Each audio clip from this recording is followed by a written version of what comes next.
آزاد ذہن اگر رکھنا ہے نا، کسی کو گالی دے دوں، کسی کے خلاف بات کر دوں، کسی کی ماں بہن پہ آنکھ اٹھا لوں، یہاں کسی کو ٹھوکر مار دوں، یہ چلا جاؤں، چھوڑ دو، خدا حافظ، یہ شریعت محمد علیہ وسلم محمد ہے ہی نہیں۔ پابند رکھ اپنے آپ کو، ہر وقت یہ سمجھ کے تجھ پہ کسی کی نظر ہے، کنٹرول میں رکھ اپنا ذہن، اپنی زبان، اپنے کان، اپنی آنکھیں۔ حسین کو ماننے کے لیے ماں بہن بیٹی کی پہچان ہونا ضروری ہے۔ اگر آپ یہ ریکوائرمنٹس پوری کر رہے ہیں، ڈیفینیٹلی آپ حسینی ہیں، آپ حسینی ہیں۔ یہی تو اسلام کا کام ہے۔ بات دنیا میں جی مشہور کر دی، اسلام مسلمانوں کے نام لگا کے، آج کل جو کام مسلمان کرتے پھر رہے ہیں، جی اسلام تو مسلمانوں کا ہے۔ اسلام کب مسلمانوں کا ہے؟ مسلمان اسلام کے ہیں۔ اسلام کو مسلمانوں کے لیے تھوڑی آیا تھا، اسلام تو انسانیت کے لیے آیا تھا۔ شاید کنیزان سیدہ زہرا کی نظر میں اب پردے کی ویلیو نہ بچی ہو، شاید علی اکبر کے غلاموں میں جوانی کی وہ اہمیت نہ رہی ہو کہ یہ کتنی ضروری اور کتنی قیمتی ہے تیری، شاید بوڑھے لوگوں میں وہ حبیب ابن مظاہر والا دل نہ رہا ہو، لیکن کربلا صرف تیرے رونے کے لیے آباد نہیں ہے۔ کربلا کے میدان میں جانتے ہو حسین نے اکبر جیسے بیٹے کو میدان کیوں بھیجا تھا؟ فرمایا تھا تم پڑھتے ہو رسول کا کلمہ، اور یاد رکھنا رسول کی ایک شبیہ ابھی بھی میرے پاس موجود ہے۔ قیامت کے دن یہ نہ کہنا کہ ہمیں پتہ نہیں تھا۔ میر انیس کے مصرے آپ کو سناتا ہوں میں۔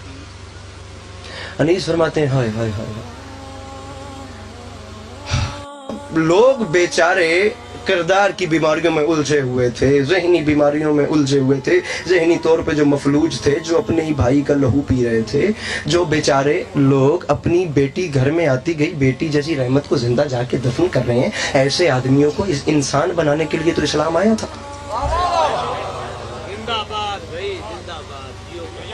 ایسے بیمار لوگوں کو شفایاب کرنے کے لیے اسلام آیا تھا، اور وہ ایسے بیمار لوگ تھے کہ اسلام کی دوا پی کے ایسے شفایاب ہوئے، ایسے شفایاب ہوئے، ایسے شفایاب ہوئے کہ پہلے ایک دوسرے کا لہو پی رہے تھے، اسلام کی دوا پانے کے بعد ایسے شفایاب ہوئے کہ وقت جماعت ایک کے قدموں میں دوسرے کا سر تھا۔ دنیا میں جب کوئی دوا بنتی ہے تو کسی مذہب کے لیے نہیں بنتی، دوا انسانیت کے لیے بنتی ہے۔ مجھے دنیا کا کوئی بڑے سے بڑا مفتی اعلان کر کے بتا دے جی پیناڈول صرف سنی کھا سکتے ہیں، صرف شیعہ کھا سکتے ہیں، صرف پاکستان والے کھا سکتے ہیں۔ دوا انسانیت کے لیے بنتی۔ منبر پہ کھڑے ہو کے کہہ رہے ہیں حسین نے کام کربلا میں صرف شیعہ کے لیے کیا ہی نہیں، حسین نے کام انسانیت کے لیے۔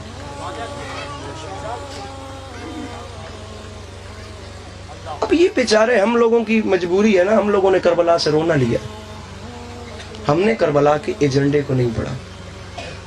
اب میں کیا کروں گا کہ یہ جو باتیں کر رہا ہوں یہ رائے گاہ چلی جائیں گی، مجلس کے بعد وہی ڈسکس ہوگا جو میں نے ابھی تک داد لی ہے۔ سب سے بڑا المیہ یہ ہے، ہم نے کربلا کا ایجنڈا نہیں پڑھا کہ امام حسین نے کربلا میں کیا کیا ہے۔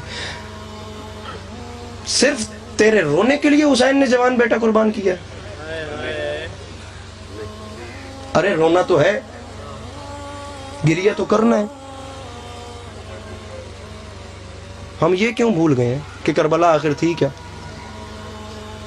یہاں اکبر کی لاش پڑی ہے، وہاں عباس کی لاش پڑی ہے، درمیان میں حسین فرما رہے ہیں اللہ اکبر۔ اسے کربلا کہتے ہیں۔